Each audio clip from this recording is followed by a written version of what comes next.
Pardon me. P, y'all ready? Yes, sir. All right, I'll call the Finance and Personnel Committee to order. We do have some new folks here. We do. Yeah, I'm gonna steal what Doug usually do since it's a committee. Maybe we could go around the room and introduce ourselves. My name's Evan. I'm the County Administrator in Shenandoah County. Doug Stanley, Warren County. Dolores Oates, I'm on the Warren County Board of Supervisors for this district, North Okay. River. Cheryl Colors, I'm South River Board of Supervisors. I'm Brendan Hefty with Hefty, Wiley & Gore, legal counsel to the authority. Russ Gilson, Superintendent, RSW. Steve Weaver, Deputy Superintendent, RSW. Stephanie Smith, Finance Manager for RSW. Gary Curry, County Administrator in Rappahannock. All right. We have the adoption of the minutes from the November 21st, 2019, last Finance and Personnel Committee meeting. You've had a chance to review that. We had these sent to us last week or earlier this week. Are there any revisions, changes, questions? I move for approval. Second. Motion to approve and seconded. All those in favor signify by saying aye. Aye. Right. Minutes are approved.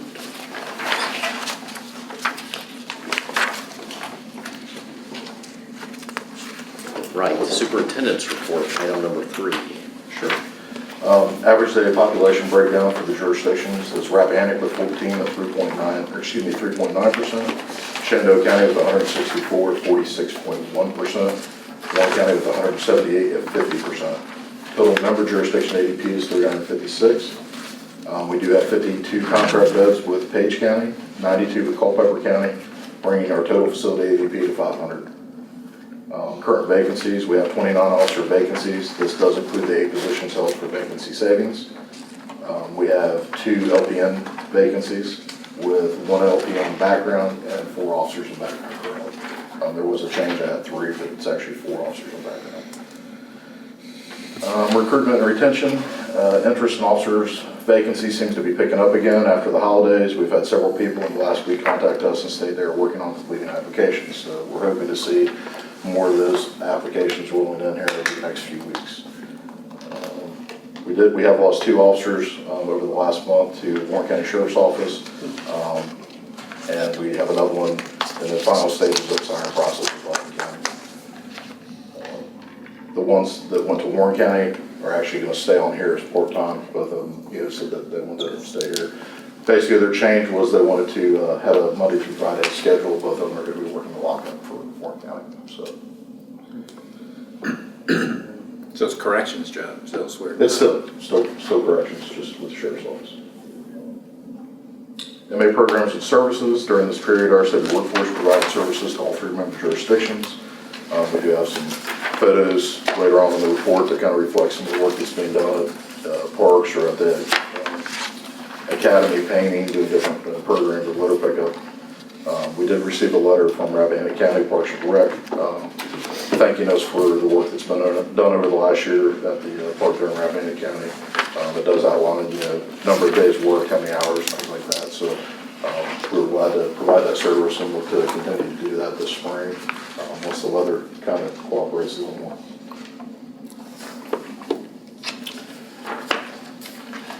Any questions for Russ?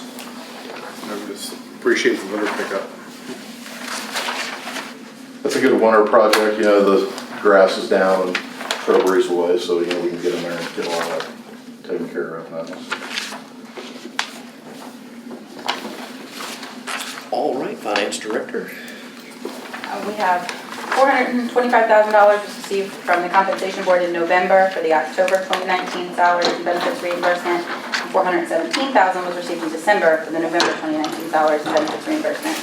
Contract bed rental billing for November and December of 2019 was approximately $105,000 for Culpeper, both November and December. Approximately $62,000 for Page County, both November and December. Prince William County was almost $500 in November and $0 in December. Why does Culpeper vary? Because of medical billing. They have their own prescriptions billed through Westwood, but medical is why it varies. Okay. The total bed rental revenue year-to-date for FY20, including revenue from medical, housing, commissary, and telephone fees, is just over $1 million. December marks 50% of the year, Expenditures are at 46.92% used, and revenue is at 61.74% realized. Prince William, you have anybody now, or? No, Do you that- anticipate anything? And that was a kind of a short-term couple-year thing while they were getting their expansion completed. The last one that we had was more of a courtesy type situation. Any additional questions? All right, agenda item number 5, capital improvement plan budget, which I believe is this large table distributed. During the last meeting, it was discussed briefly, and you guys had asked if we could bring it back, because it was a discussion as to whether we should be budgeting for the amount to put away into the capital reserve for the year to cover for these capital expenditures. Can we get a background on how we got to this? So we brought Mosley in to do something at some point in time. Sure. Mosley developed this, I guess, schedule and I guess the breakdown of what the capital expenses would be.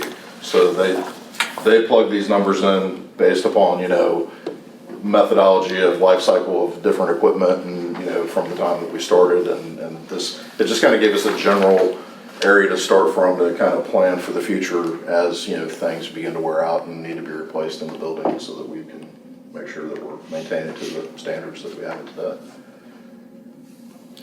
And to kind of smooth our budget moving forward, so we don't end up with nothing, 1.2 million. Right. Nothing, 8 million.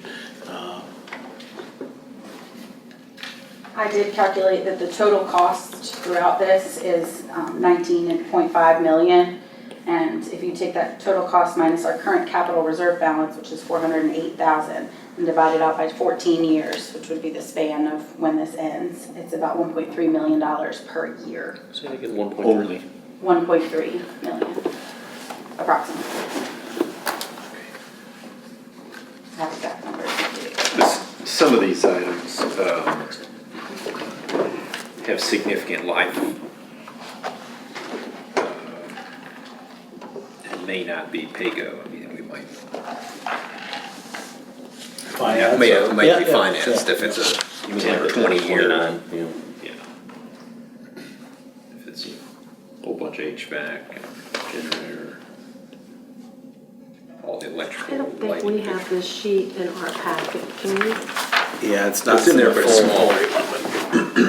I printed off what you sent me, so, Yeah, it's in there, it's just a smaller version. Oh, okay. To make it Okay, It's easier to look at. okay, I thank you. appreciate that. Thank you.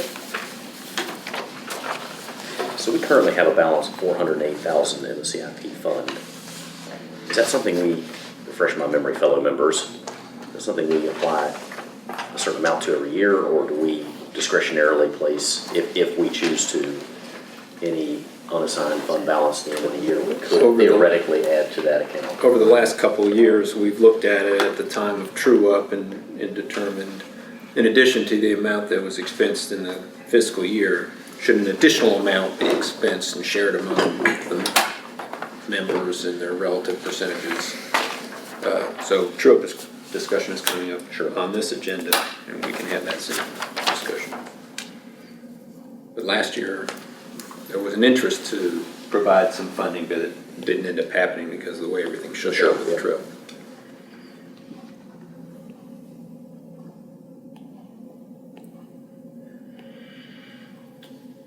I don't know if there's any. I don't know that we have to make a decision. I mean, we can sort of bring this back to a conversation during true up. If it's relevant. If it's not relevant this year, maybe it isn't. I think that the concept of planning for the future is we would all do that. I mean, we do that, try to do that in our own homes, and we try to do that for our respective jurisdictions. And we all have an interest here in this facility, and we know that while attempting to say new, one day it won't necessarily be new, and it's used 24 hours a day, 7 days a week. It seems to me we should at least be able to cash fund through 2024, that 872, if we plan well. Yeah. And then, or maybe 2028. And Well, again, these- 2029 and 2034 are really major. Right. Retrofits To your point, that- I think the point you made earlier, there is a certain amount of discretion. If Mosley has said in 2024 we should replace $500,000 of furniture, it doesn't necessarily obligate us to do that. It's a placeholder. It's Right.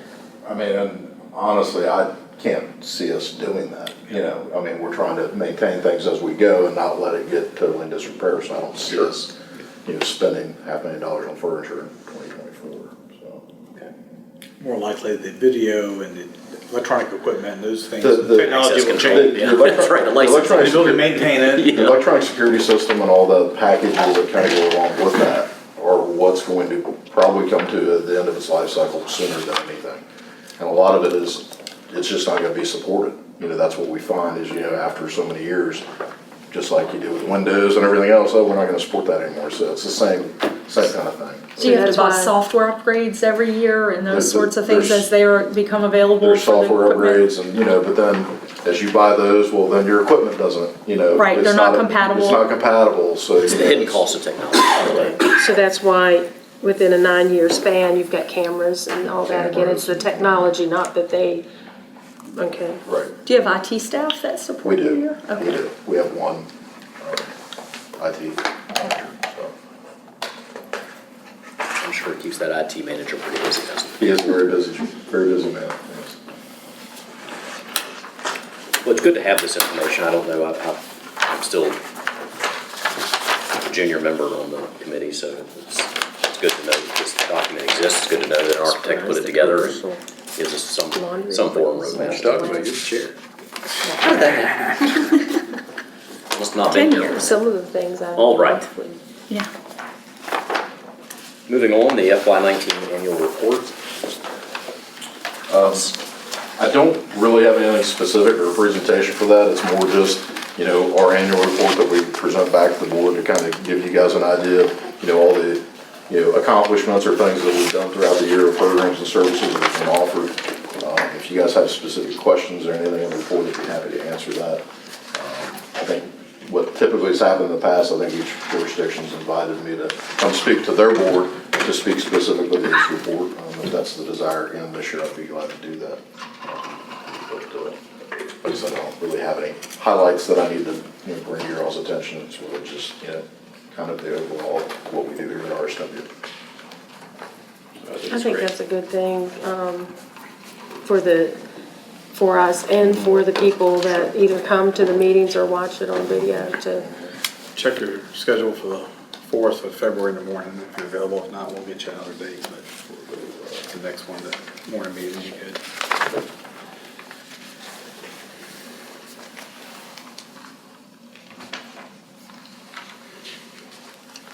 We'll certainly find a place on our agenda to have you back.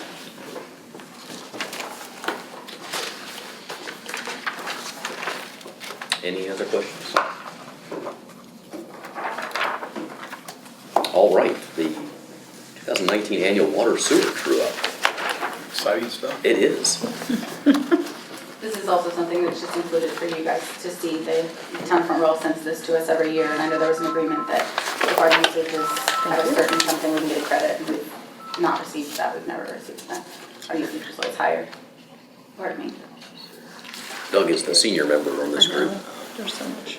What was the method, what was the Because I've read it. the thinking of having a certain guarantee? Was that, did the town have to do an expansion of some type? No, so here's the background. So initially, you know, we went in with the plans to hook onto the town system.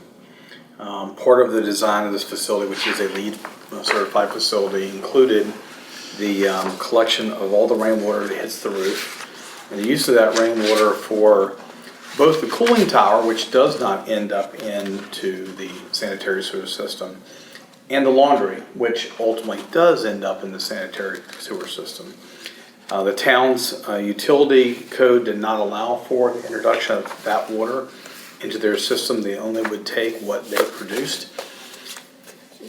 And I think we were trying to make the argument that the water from the rainwater was going to be cleaner than the water coming from the town tap. We made the decision to move forward with the installation of wells and our own discharge system here at the facility. The town ultimately with DEQ filed suit or tried to block our permit from DEQ. The ultimate settlement resulted in, instead of paying 2 times, because we're an industrial user, it was, we got to pay that reduced rate, was it 1.3, up to a certain amount. And over that amount, you paid twice the amount. Part of that was based on your initial calculations of anticipated water usage for the 365. Of course, we're over that because we're housing additional inmates here at the facility. So that negotiation was really, if we had put our own package system in our own wells, you had the upfront cost, but the ongoing cost would have been cheaper to operate that facility than it would have been paying the 2 times rate. So that was the deal that was struck with the town to try to reduce our cost of operations. So as part of the deal, we want to do a true up each year just to see how we are in comparison with the, see whether or not we're already credit back from the town or not. Which most users wouldn't have a sewage meter, they would just have metered on water. Yep. But because of this cistern and all that, that's why we're metered on both sides. From what I understand, at least all the commercial sites out in this area, all of their sewer is metered. We actually have 2 meters. We have one on each end of the building for sewer fall, depending upon where it's coming from, so. If you're a residential user in town, you pay for sewer what you pay for water. The assumption is you're using what you buy. The delta between the sewer and water, that's essentially, for the most part, what we're saving in purchase of water because we're utilizing the collection off the rainwater. We have a significantly large cistern located at the rear of the facility underground that catches and stores, particularly this time of year, you're catching and storing because we're not using the cooling tower. Then when you get into the summer season, less rainfall, you'll actually use up that water. I mean, there's many times that there's nothing, or there's times that it's full and we're not using it all. It really depends upon the rainfall and usage here, but I mean, it does help offset, what's being utilized from. So what is the threshold number before you start paying double the rate to the town? So 540,000 gallons That's the number per during any day. billing cycle. You get 30 over 30 that. days, 30-day period. And then after that, you pay twice the town. Is that renegotiable at any point in time? It's a contract with the town. It could be negotiated probably either way. I was gonna say. Yeah. So you actually were trying to have your own sewer Yes. and they The town- blocked it? We didn't go completely through the process. No. We came to an agreement and decided to stay on the town system based on the agreement and not move forward with the construction before we got our final permit from DEQ because they had basically filed suit to try to block it. Okay. Interesting. Okay, Yeah. thanks. There ain't gonna be a test on that, is there? No. Okay. Can be. I appreciate that. I did not know the history. Page County bed rental agreement. Russ? Item for discussion, basically, their contract is up with RSW come March. They've already approached me, they want to continue to rent that space here. Doing so, I just wanted to make sure before we, did a new contract with them that the authority wanted us to proceed with that. I've already spoken to them, if it is the desire of the authority to go ahead and sign another contract with them, that their rate would be increasing. Currently, they're paying $35 a day. We currently charge Culpeper $37 a day. So my initial thought would be $37 a day for them for the first year, and with their subsequent year would be $40 a day. What is Culpeper's inflationary increase each year? Well, their contracts are about in the middle of when Page's is. So theirs was at 33 or 35 initially, and then they just had an increase of 37. So, that's when their contract is up, we'll probably be doing. Oh, so the there's same. not built in each year, No. whatever the consumer price index is, it goes up. The number of, assume the beds would fluctuate like they do now. They pay for what they use. They pay for what they use. They actually want us to guarantee them 100 beds, just like what we did with Culpeper. But we can't do that because we have the beds, but we don't have the staff to support that. So, But would they be interested in notwithstanding the number of beds we have available, would they be interested in it with a fixed payment like Culpeper? 100 beds? Again, they're gonna be looking at that fixed payment based upon a number of beds though. Right. And I'm not really comfortable saying it's gonna be 80, 30, I don't, because again, there's staffing, there's our own population, our own jurisdictions increasing, that can, Sure. cause us problems there, so. And right now, your contract page, our contract page, That, it gives you the ability if. it does, you it gives, have- it gives both parties, Culpeper's and Page's, both parties the ability to basically exit within 30 days. For reasons, of overcrowding or, we need our own You're space. at 52 right Hence now. our hesitation to fully account for all that revenue What is your here. capacity? Yeah. Yeah, what's your capacity here? The Department of Corrections rating was 375. The facility was double bunked, beyond that original DOC rated capacity, so that we can actually hold about around 600, 620. I've got about 120 beds empty right now is where we're at. Of course, we can never fill every single bed because we've got people that can't, be housed with other people and things like that. So there has to be a little bit of leeway there, but, Was it the 560 something number that was kind of Right. used as that double bunk? but yeah, I currently have 2 60-bed units that are completely empty right now. Are they empty because there's no need or because you don't have the staff? We don't have staff to house To those. support. So there's, between Culpeper and Page, you could take more if you had the staff and fill those? We could.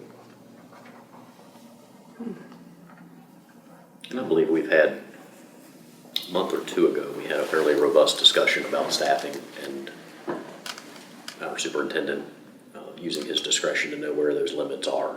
And so we certainly respect if you can't take more. So we're at 52 right now with Paige today, I believe, in the quarterly report.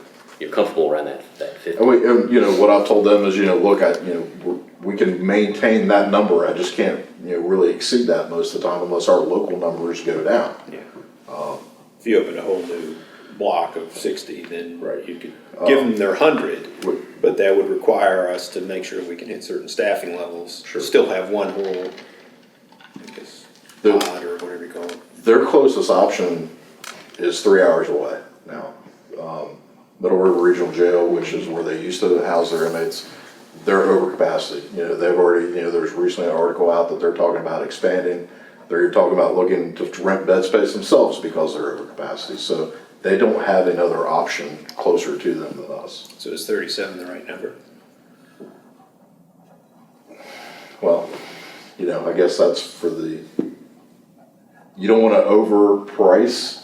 Well, we want to make sure we're covering everything. And It's commensurate with what Culpeper's currently paying. Right, and that, that's, I don't want to have one at 50 and one at 37, and why am I have to pay 50, and, well, they don't have to pay anything. True. It would seem to have people renting bed space at the same rate would seem to be a fair and equitable way to do that. I mean, we're not thinking of that wrong.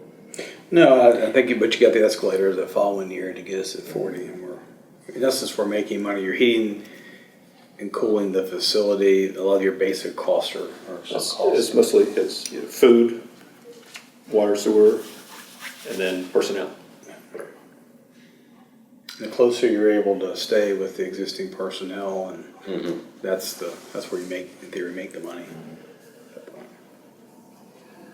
So if I'm hearing you correctly, you're okay with the current relationship at those numbers. You need our authorization or at least a recommendation on the To the rate. full authority. So the current agreement has a ceiling of a certain number of inmates, No, their agreement is not. but it's basically your It's discretion. his discretion, which is kind of nice that you reserve that, Right. unless we have more staffing. we can- Yeah. If you had 5 resignations in 1 week, and it might impact your ability to. Yeah. I mean, we've already guaranteed Culpeper 100, so Right. that's, to go back to another jurisdiction unless our staffing numbers change, I don't feel comfortable promising something that we may not be able to keep. So that's the most important. Yeah, and that's exactly where we left this conversation in the past, which is it's your discretion, that of your staff. So, Rosie, Are you looking for action on that today, or just consensus to move forward with negotiating and then bring back an agreement to the board to? When is the current agreement? It's up March 22nd, I believe. Okay, so that's before the next full board meeting, so we ought to have Make the recommendation to the board today to the board. Which I'm happy to make a motion that we recommend approval of agreement in the similar terms as they are now, approved as to form by our attorney and acceptable to the superintendent. That includes going from 35 to 37 with 40 in the second year. Second. Motion's been made and seconded to recommend that to the full authority, which we'll do here in another 30 minutes. All those, sorry? I apologize. In my discussion with Paige, their ultimate goal is to build their own jail. But they know that that's 10 years down the road. So for what it's worth, we're probably looking at long-term that they're gonna wanna continue to rent bed space here. Logistically, we're the closest, we're gonna always be the closest, so. And the same can be said for future- Culpeper, we don't know what their future and what they're continue to look and. Sure. Well, and it's kind of the intermediate term, because obviously we're going to be growing with our local population. Not all of us. I know. No, maybe not right now. Hopefully Shannon. I've noticed there seems to be a trend. All right, so we had a motion and a second. All those in favor signify by saying aye. Aye. All right. Item number 9, FY19 true up.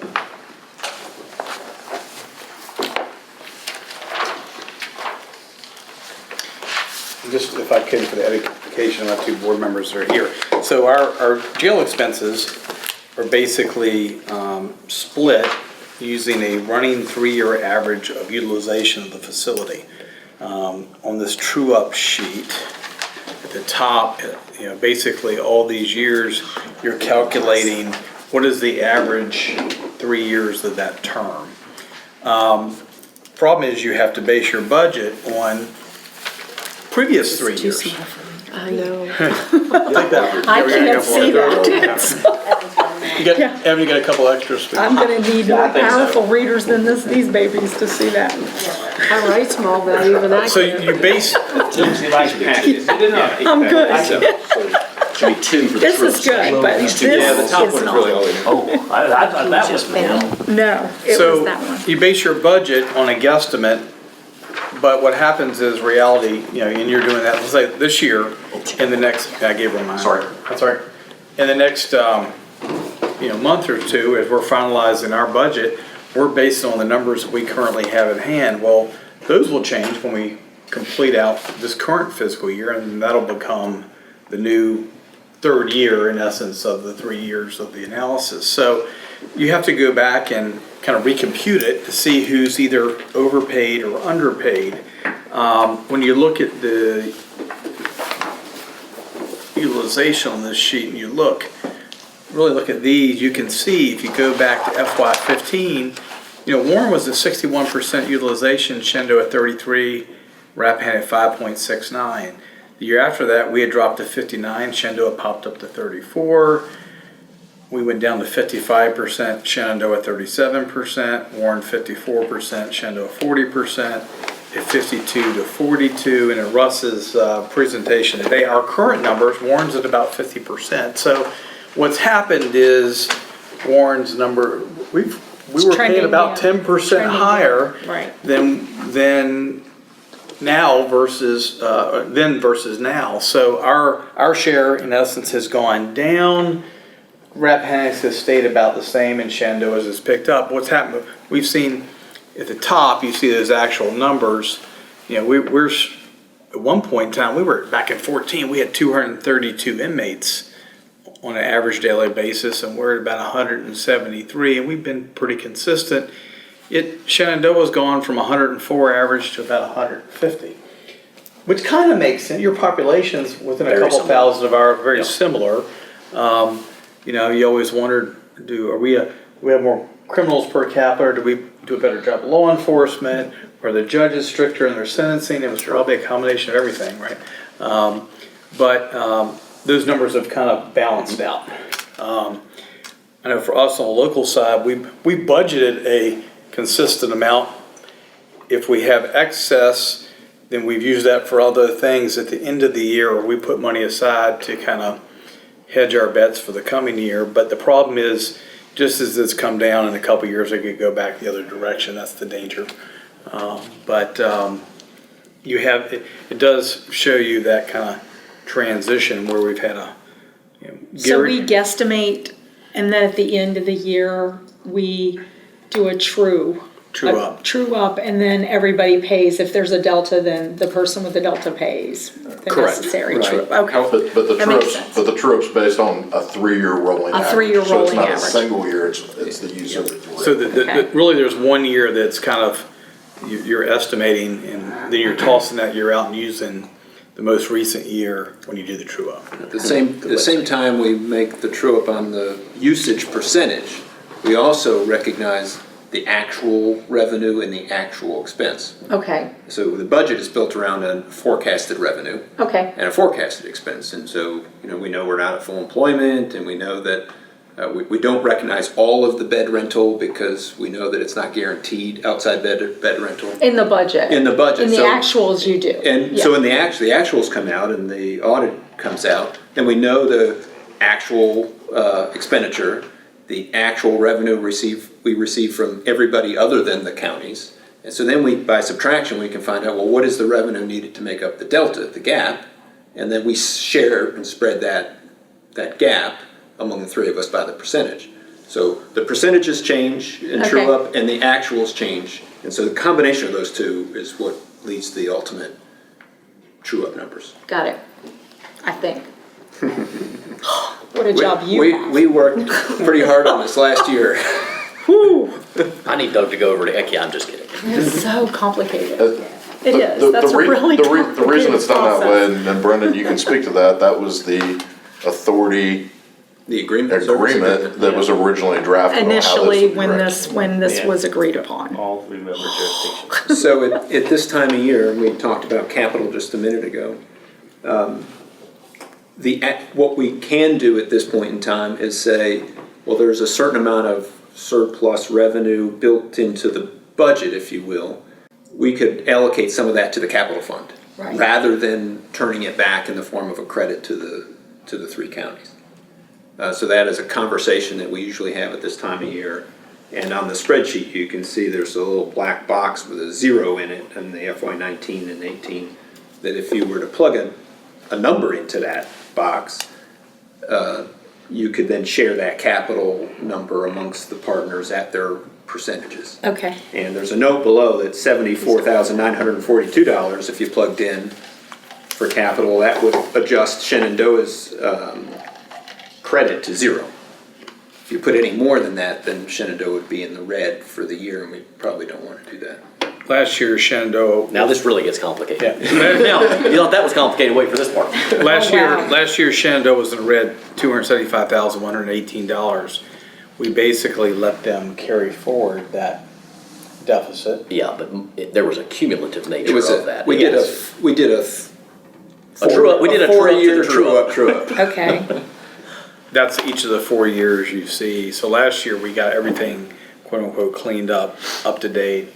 Shenandoah had a negative balance, so as not to impact them negatively during the budget, we said, look, we anticipate having a surplus in the FY19-20 budget, which should address that number, which it has.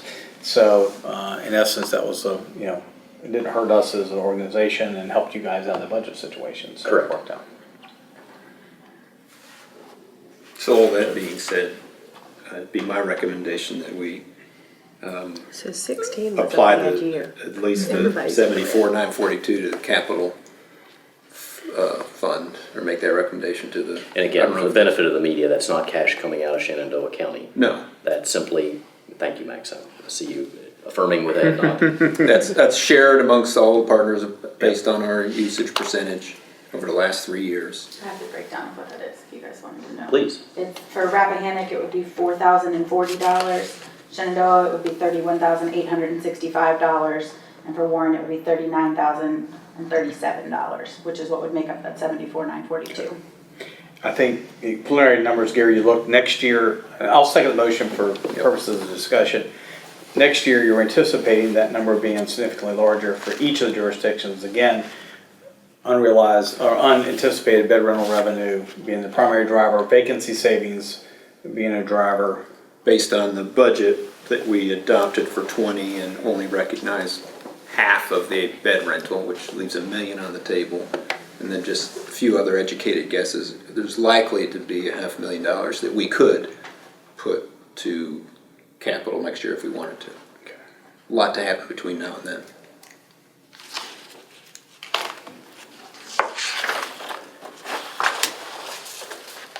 Have a motion and a second recommendation. To apply as presented, does the authority board have to act on that? Yeah, I Yeah. think this is a recommendation from the committee. So it'd be basically to To apply the put that into that box, $74,942. which would drop you to zero and drop us. Correct. Relatively. Again, share, okay. Motion's been made and seconded to make that recommendation. All those in favor signify by saying aye. Aye. Aye. All right, we'll make that recommendation. And I would just thanks, say if we can up that number next year, I'd like to see us do it. thank Evan and his staff for reviewing and finding the corrections need to be made. I haven't, yes. Ms. Bellier is a great deputy county administrator and background as a finance director and a CPA, so when Gary sends me an email, I say, Mandy, email from Gary. Just kidding. All right. Draft proposed FY21 budget. The only things that have changed, I'm sorry, since version 1, which was presented in November, to this, which is only version 2, we have increased the cost of food supplies, which is line item 6002, to $500,000. There have been some changes with some of our vendors. The cost of food has gone up due to that in our population, so we increased that a little bit, and we have decreased what we budgeted for the body scanner. Originally, we had budgeted $300,000, and we reduced that to $200,000. Those are the only changes. One of the vendors that we used heavily for food service is going out of business, and it provided the best pricing. That's probably why they run our business. Right, and so we're trying to find a replacement for them, not really having much success. So, we're continuing to try to find another vendor to kind of match some of the same prices. Our food service manager, he has a lot of connections in the business, so he's trying to, make sure he's, doing his due diligence and keeping those costs down. But right now, it's not looking promising. So we want to make sure that we have enough money budgeted in that line item. We also just received notification a couple days ago from Virginia Department of Corrections, because we buy a lot of milk and produce and stuff from them as well through their farms and things like that, that their milk prices are increasing as well. So we think we're probably in good shape with the increase that we've got here now, but right now it looks like those food costs are going to be increasing over the next year for us. On the expense side, the salary and benefits line assumes full employment, Not the 8 positions Not for the- vacancy, but everything else is. and our chart in here has shown that we haven't come close to that in a long time. No. Right. Okay, so that, wish we would. that's some cushion, and I raised that at the same time as the conversation we had at the last meeting on the contract bed rental, which we're still showing $1.9 million in revenue, which there was also a conversation and not a vote or anything about how much of that should we recognize, and should it be 75%, should it be something else? What do you think the full revenue would be? I see 19 was 1.5, and we know we have a million or so from Culpeper guaranteed. And then it's been typically 60,000 from Page every month as well. I like the idea of a 3.5 percentage and applying that percentage to it and making it easy from a budget standpoint. Yeah. And I, Is that 1.7? Sorry, the total.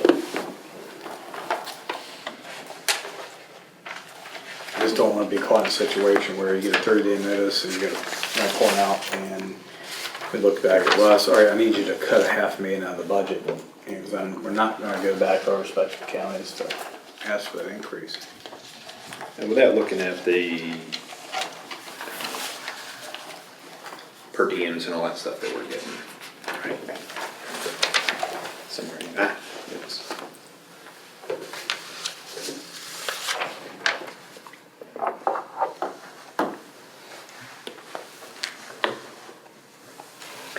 The one thing I was assuming consistent, Culpeper, consistent 60,000 from page, that's full. Okay. Right, so if I just take the 105,000 for Culpeper and the 62, whatever, for Page from November and December, just 1 month, 12 times that is 2,050,000. So just really rough numbers, if we said 75%, just a head risk. Okay. That's 1.54. Obviously, if it's not budgeted as revenue in that line, the revenue comes from somewhere else, and the only somewhere else is the localities. Or it's offset on the expense side through some recognition that, this blue line has not been at 8 and will not be at 8 through the entire budgeted year. So somewhere we need to either recognize more vacancies and not a full employment, or budget it into the localities, and then it's all gonna come out in the wash in the true up. It's just how we wanna budget it. So what you're suggesting is we would pick a number, 75, 80, whatever percent of what we anticipate as revenue from outside building. And I think that's a wise idea. I don't think, I agree with your logic. And then recognize a decrease in the total actual expenditures for personnel, recognizing that we have not been at full employment. But we have had a practice of holding 8 out anyway, correct? Yes. Correct, since day one. The difference in all this is what number shows up in the chart for revenue needed from each county, which may be input to what we actually budget in our local budgets, which is completely disconnected from what we will actually pay after we do the true up. Right, but it does encumber your budget at the Yeah. local level. Yeah. That amount. Yeah. And, you can say it comes out in Washington, and it does, but when you're balancing it, Yeah. here Now, in March, also, it makes a big difference. each of us could try to forecast and take credit for a future true up credit if we wanted to be, do that. Play that game. locally. Yeah, I wouldn't, yeah. I think yeah, Shenandoah did that. did that, And yeah. that's not, no. In fact, your agreement says you budget what the RSW says you will budget. Yeah. So it does make budgeting kind of easy, whatever we tell our counties to do. I'd rather just use 75%, but I also think we need to wait and hold off to finalize the budget until we see what Jones somebody does anyway. Oh, yeah. So And we I'd could be say- getting more money from the state for positions, who knows? Yeah. And I still don't have the health insurance numbers. Yeah. So, That but I'd say insurance. to the next iteration, let's use Gary's calculation, 75% of that number, and hedge our bets, and that way it gives us some cushion. Even if Culpeper said we're only send you 50, we would still be covered under that scenario. Let's get it I happen. don't see that Yeah. happening, but, yeah. But it's also, it's a built-in way for us to be, anything we don't recognize that comes in is an opportunity to fund the capital fund in the subsequent true-up cycle. So Culpeper's guaranteed 100 beds, what is their average? No, they're maintaining, I think their average is like 98, 99, so They're they're consistent. maintaining that. And they pay for 100 regardless of how many people are here. Oh, okay. Right, so, that, we guarantee them 100, but they're guaranteed that they're gonna pay us for 100 every month, so that's, guaranteed revenue. $8 a year. Right. And they're $37? They're currently $37 for that. So what is? Yeah, what was your recommendation, Doug? You- 75, what is your thought on budgeting for staff? Do we continue to budget for full less 8 positions? I'd like to get to a point where the budget is closer to actual. Because if you look over the, say, FY19 actual for salary benefits, it's 8.1 million, and we budgeted 9.1 million. How about, just give us two options, say do the 8 or do 15, and just give us two different ones to look Why at. do we have to recognize, just out of curiosity, why, the logic of recognizing eight positions We have to fund held? it with comp board, we need to fund those positions, show them in the budget, but we're just holding back the local piece of, we're in essence holding back the local cost. Because comp board doesn't pay the full cost of the positions. But maybe. We don't want to lose those positions to the comp board. Well, sure, yeah. No, we don't want to do that, no. No. But instead of, beyond that, instead of recognizing additional personnel being held for savings, why wouldn't you just do sort of what Gary's recommending and budget closer to what we project our actual expenses necessary to run the facility at? We can look at our data, we sort of know what that takes. I think it's just because we knew exactly what those positions. How many, cost- the unit cost. What it was, and it also gave a cap for the superintendent to know. Mm-hmm. In reality, and we talked about at the time, there have been times where you were at 6, but the average for the year was 8. But we just have never been close to that line because of lots of factors, including competitive pay and job. When you're at 2-point-some%. We got down to Right. 16 in April of 2018. The budgeting less than that full employment would allow us to invest in the raise columns, right? And if it's not really gonna happen, and we're holding that money year over year over year, sure, it could be reallocated for a better purpose. So we're gonna wait and see, is that what I hear the committee saying? We're going to look Yeah, at it's a going couple to plug a different, couple different options, present it back to us then. at the February F&T meeting? Yeah, but ultimately it'll probably be the March one when we have final decision Yeah. from March General is typically Assembly. when we approve. Yeah, and then Final present percent. that to our full board. So I will have the options ready by the February meeting so that you guys can review them. Thank you. Is that satisfactory to everybody? Oh, great. Solar panel discussion, Doug. I'm gonna turn this over to Ross, I don't know. So basically, we have been approached, I've been approached by the EDA. They're looking to offload $485,000 in solar panels that were purchased by the EDA for their office building. They're having some issues with the current roof system, and we're looking at having to remove those solar panels in order to fix the roof. If I remember correctly, using Tenor Front Royal rates, they were anticipating saving about $14,000 per year in electric savings. And of course, their operation, the Regional Commission office is there, but their operation is basically 8 or 9 to 5, Monday through Friday at that facility. Town of Front Royal does not allow net metering, so either you're saving electricity through battery backup or you're not able to fully utilize, Saturday, Sunday, and all the hours the sun's out. They were looking to offload, either sell or give, and had reached out to some organizations, those panels. We, had brought in Mosley and the solar company that was working with the EDA to come take a kind of quick, dirty look at our facility to see whether they could be utilized here and save us money. And look at, what is the return on investment. Partly for me, it was like, okay, if they're saving $14,000 in the town at a 5-day-a-week, 9 to 5 operation, then coming out here where we're with Rappahannock Electric, which is more expensive per kilowatt hour than it is in town, and we're a 7-day-a-week, 24-hour-a-day operation, and REC allows for net metering, we could use every kilowatt produced from the system essentially versus they wouldn't be able to utilize it there. I would have thought that $14,000 a year savings number would be significantly higher. But based on the analysis, I don't have a copy to bring with me, Russ, but I didn't bring. in essence, that's not the case. They were anticipating $9,000 a year in savings.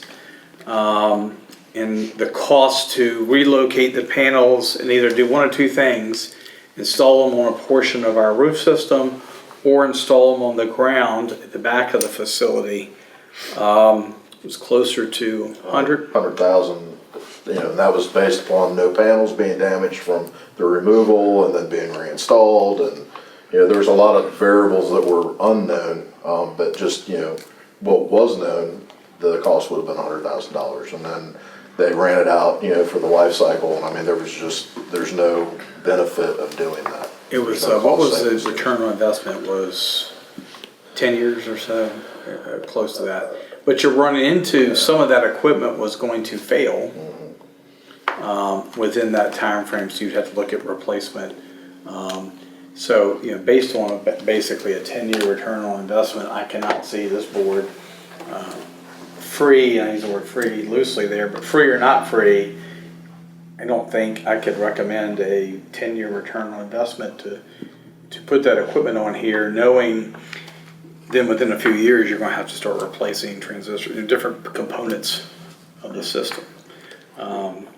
But yeah, initially I would have thought that 14 would have been closer to 20,000 a year in savings.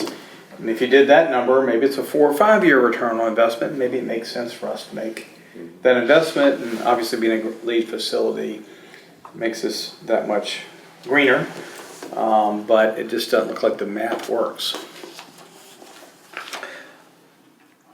Well, all right. So I would just say, have the superintendent share that information back with the EDA and say thank you for allowing us the opportunity to consider. Are there any other outstanding issues to come before the committee? All right. Our meeting schedule looks like February 27th at 1 o'clock. Yes. Sure. And is there a motion to adjourn? So So moved. Second. All right, we are adjourned.